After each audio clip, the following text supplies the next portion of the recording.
going to be, where's the screening party for this? So, dude, here's what I'm thinking. Yeah. I'm thinking of the 100 people that I interview. I'll do a potluck in Central Park. Ooh, I like that idea. You know what I'm saying? I like that idea. I could have some of the questions, like have there be question cards. Mm-hmm. I could theme it around the fact that everybody just met me on park benches. Yeah, I like that. That's a cool way of getting people together. I think it'd be also just kind of ironic and funny that the guy that moved to New York is bringing everybody together and everybody already in New York. Yeah, the transplant. Yeah. What's your name? Anushka. Anushka, I'm James. James, nice to meet you. Nice to meet you. It's just 3 questions. It's super simple, like 10 or 15 minutes, depending on how you decide to answer. How I answer, all right. I'm calling it the Sonder Series. Okay. The word Sonder means the realization that every random passerby has a life as complex and unique as your own. There we go. Finish my words. So in that line, my first question for you is, what's your story? What's my story? Okay, might be longer than 15 minutes. Okay, so I was born in the Bay Area, San Jose, California. I was born in Sacramento. Okay, there we go. Fellow Bayer. Decided that it wasn't for me at the age of 2. And also my family moved. So funny. Then I decided to give that up at 2, moved my family to Texas. Then spent the rest of my life in Force Austin. of nature. Yeah. Big opinionated person. So then grew up in Austin. Yeah. Grew up in a big family of 2 older sisters, 2 parents, very close with all of them. And then also I lived with my grandparents who lived with us during the time. And it was interesting, I think, because one of my sisters is special needs, and then also my grandparents they were old, they had a lot of health issues, stuff like that. So I think from like a young age kind of learned how to like navigate a lot of different things, but I think it was good. I think it taught me how to like interact and be with different kinds of people and stuff like that. And then I lived in the suburbs there and loved it, but it kind of just I knew I was a very like attached to home kind of person, like homesick person. I was very close to my family, and I was like, if I stay here, I feel like I'll never branch out. So then, and you felt like you needed to branch out? I felt like I needed to branch out because I like my older sister. She's like very like my oldest sister. She's very independent.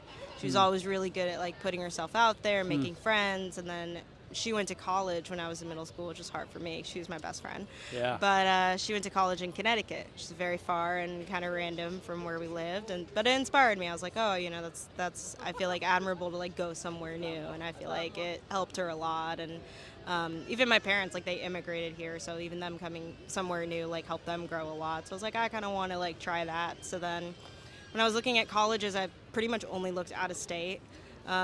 Which is very rare for Texas. A lot of people stay in Texas. Texas is so much state pride. Yeah, a lot of state pride. It's very comfortable. I mean, even colleges. All the colleges there are great. They're cheap. Like it's a pretty good deal.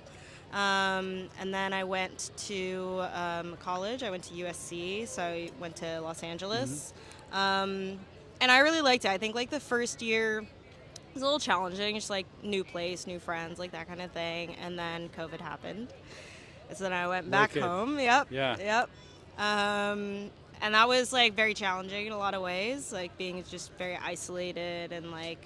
Were you still going to college at USC while you were in Texas during COVID? Yeah, they paused like enrollment for like not enrollment, but like classes and stuff for like a little bit, and then I did it online, which sucked. Yeah. Which was horrible. Yeah. And then so I was at home for a while, and I think it was like interesting because for so much of my life, like especially in like high school and all of that, I was always very like, oh, I need to be doing things. Like I was very involved in like my classes at school and stuff like that. And so COVID was the first time where I was like, oh, I actually don't have a lot to do. And it was like very panic like inducing, but also I think a really good thing to learn to just like kind of like chill and like picked up hobbies for the first time and like Yeah.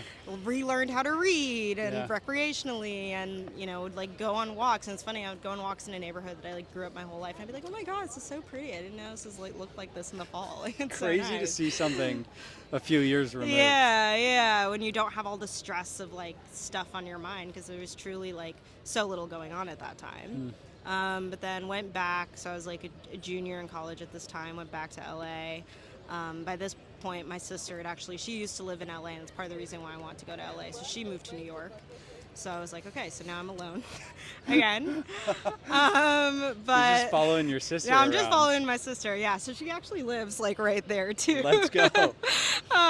But so she moved to New York, and but I think it was really great because at least at like USC, there was almost this sort of like collective like belief or thought that as we all came back from like being in this pandemic to just be like really out there. Oh, So sick. people were really social. Sick. People really Yeah. wanted to like do stuff, and everything was really active. I like joined these like clubs where people really wanted to like get to know each other and stuff like that. So it actually ended up being really great. I met some of like my best friends, and I think I was able to like grow in the ways that initially like I had wanted to, and I was able to like branch out, talk to random people, Yeah. Yeah. um, Yeah. There we talk go. to strangers. Yeah. So then that was really great. And then I graduated and I was going to go work at the job that I'd interned at. And then basically, like a week after I graduated, they called and were like, because of the economy, we're going to push your start date back Whoa. about a year. So I Whoa. had pretty much a year of like, oh, what am I going to do? But it was Yeah, what an interesting because odd like, time period. yeah, because you just came from so much structure, and then you're like, oh, there's no structure. Like I don't have anything I'm supposed to be doing. But I was actually really ecstatic about it. I had a lot of people, like my parents and friends, reach out and be like, oh, I'm so sorry I heard about your start. And I'm like, I was like beaming, like ear to ear. I was like, I don't have to work for a year. Like that's amazing. And when am I gonna get that opportunity again? So. And pretty much that whole year, I spent that time like I solo traveled for the first time. I went It's the to way, dude. It's yeah, the I way. went to like a bunch of places. I visited friends a lot. I again like learned hobbies and like how to invest in myself, random shit like how to juggle or how to like flip pancakes in a pan, like Hell yeah. anything that I could really just like busy myself with and stuff like that. So that I mean to this day is like one of the I think like the best years of my life. Like it was just so amazing to be able to like have that time for myself and like do whatever I want. I grew in so many ways. I mean, I think especially stuff like traveling or you're traveling alone like forces you to grow. I'm the youngest. I'm like the baby of the family, so I'm not used to planning things and like kind of being my own person sometimes. Yeah. So I think it was really like a great experience. And then What an awesome. Yeah. yeah, I loved it. And then came to New York and yeah, I've been here about 2.5 years, and used to live in Manhattan. Lived in Manhattan for a year. Started my job. I think the first year is like first year in New York's like super exciting. You're meeting a bunch of people and like all of that. But then there's also this sort of like thought of like, oh, I'm like seeing so many people. I'm meeting so many people, but like who do I actually resonate with, and who's like kind of going to be my close friends and stuff like that. So I feel like my first year was like quantity, and I feel like my second year has been more about quality and like trying to figure out, okay, who do I kind of want to keep close, especially like now I moved out of Manhattan. I live in Williamsburg, so now it's kind of like, okay, who am I actually gonna like do the commute to go see for my friends Yeah. that still live in Manhattan. Um, and then I today got some tacos, and then I was walking, and now I'm here. Let's go. So that's my story. It's a good story. That leads me to my next question, which is right now for you, what is the problem in the world that means the most to you? Probably, I think probably like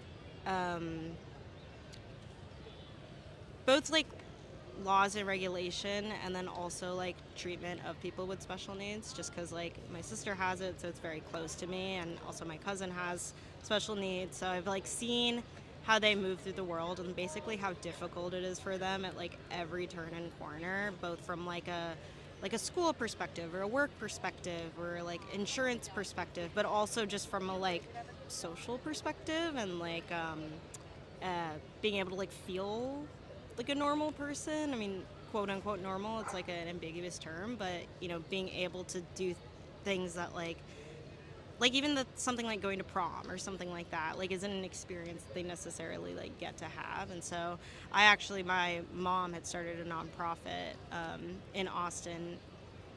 Basically, I mean, it's to help them, education wise and economically and all of that. But more than that, the thing that I think is really interesting that I like a lot is it's also to like help them have a social circle and like Hmm. have a community. So they like Yeah. host like Halloween parties and Easter events and stuff like that. And it's like, a lot of things do focus on like, oh, how to set people up economically or whatever, but like there is a life not as much focus or little focus in like how to set them up to like live a meaningful life and to have fun and to have people that they can call friends. Yeah. So yeah, Really I feel like that's important. something I feel pretty passionate about. Yeah. If you were to write a book about your sisters, what would the title be? Ooh, that's a good question. um I think my oldest sister probably be titled Leading the Way. I think as the eldest, she's Nice. always like Nice. paved the path and Yeah. kind of been able to, or at least for me, she's a big inspiration in pretty much everything that I do. And, I think her doing scary things makes it feel a lot more comfortable for me to do the same scary thing, which is a privilege that like she didn't get to have. Um, and then for my middle sister, probably be like finding subtle happiness, Subtle happiness. because I think like to my point of like, especially if you have special needs or you don't live like a traditional life, I think there's a lot of like the things that people would call happiness that like traditionally happen of like, okay, like a big life event or you get married or you get to travel and stuff like that, like maybe they don't necessarily get to do, but it's been really inspiring to see them find happiness in kind of like The smaller simple things and things. simple things. And Hmm. it's honestly like kind of again been an inspiration for me to be like, oh, like I'm stressing out about so much, but she's literally just happy because it's like nice outside, she can sit outside. That's kind of like Hmm. she's very very good at just kind of like doing what she feels like doing and listening to herself and stuff like that, where I think a lot of people, especially have a lot going on, don't necessarily always Yeah. listen to themselves. Yeah. Gratitude is such a crazy superpower. Yeah. It's like a lot of people kind of like look down on somebody that's able to be like so happy with just a little bit. Just a little bit, But yeah. really, who's winning? Um, Exactly. the person that's happy with the simple things or the person that's on a treadmill in their mind? Yeah. Hmm. I kind of came to this realization of like nobody like gives you a medal for almost like putting yourself through more like self-inflicted The hardship. pressure you chose. Yeah, exactly. Yeah. Exactly. So like you might as well just kind of like take it when you can and be happy when you can. And I think there's two ways of looking at happiness. There's like happiness in the moment, and then there's happiness because your life is going in a certain trajectory that you like want it to go on, or you've achieved like certain meta things. happiness. Yeah, achieve Yeah. certain things that you want to achieve. And I think growing up, I always saw happiness as like, okay, you achieve certain things that you wanted to achieve. Like to me, happiness would be like getting a good grade on something, getting to a good college, like stuff like that. And I think like my sister is completely the opposite, where happiness to her is not achievement based at all. It's truly about like what she feels The or present. like that kind of thing. Yeah, so I think it's hard to learn from. I'm not great at it, but Yeah. I think it's Good perspective, though. good perspective. Yeah. This talk of people leads me to my last question, Mm-hmm. which is who's the most impressive person that you've met Ooh. and what made them impressive to you? Probably my mom.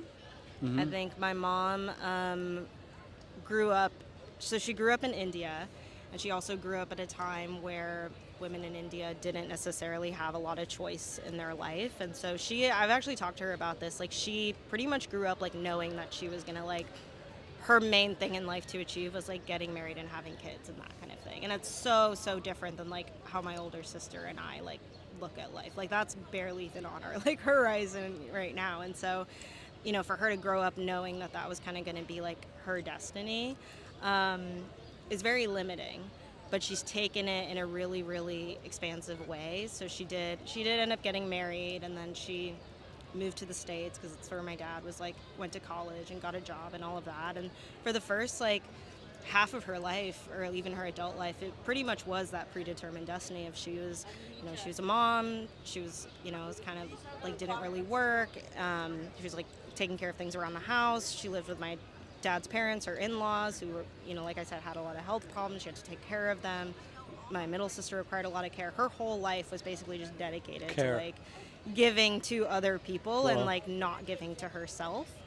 But it was really interesting around like, you know, later in her life. So even when I was like a teenager, or like a tween teenager, like she started giving herself the kind of life that she wanted. So she like took up a hobby. She took up taekwondo, and Legendary. she did it. She was extremely dedicated to it. Did it for, I think she's been doing it now probably for like 12, 15 Right. years. So just to be clear, your middle-aged Indian mom Yeah. took up taekwondo. Took up taekwondo. I love it. She's a 5th-degree black belt now.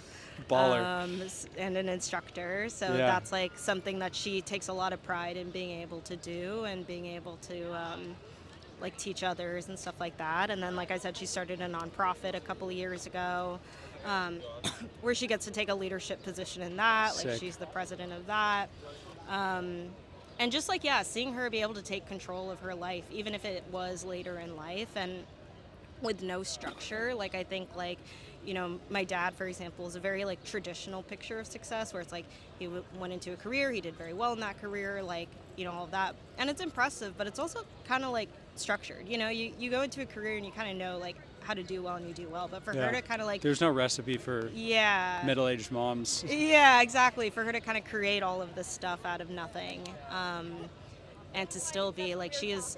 I've never ever seen her get mad or be mean or do anything negative like in my entire life, which is like an amazing thing to say about her. I don't think I could say that about anybody else in my life, especially someone who's had to like give so much of themselves. But yeah, it was interesting. I remember like talking to her about it one time, and I think, like I said, growing up, like my and my sister's like vision of success was always like looking at our dad and looking at like, our dad achieved what he wanted to because he had like the kind of career that he wanted to.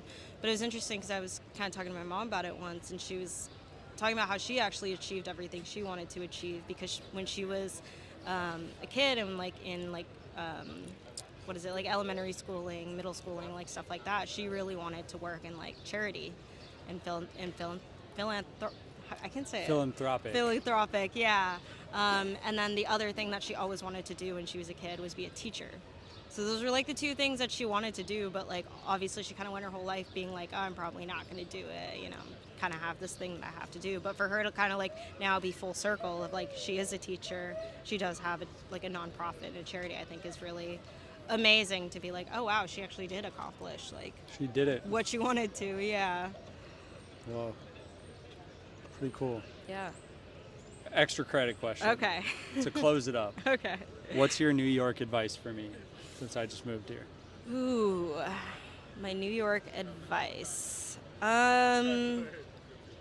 Probably give yourself like grace and give yourself rest. I think like especially compared to like where I've lived, like Austin and LA, and just probably what you've heard about New York, it's very fast paced, and I think like I always felt a lot of pressure to like always be doing something and always be out of my apartment and stuff like that. And I think like especially my first year, I kind of like ran myself dry doing that. So I think like this year, like being able to like spend more time in my apartment and just like chill, or you go on walks or something like that, I think is just like rejuvenating, which you need in a city where everything is more difficult than it is in any other city.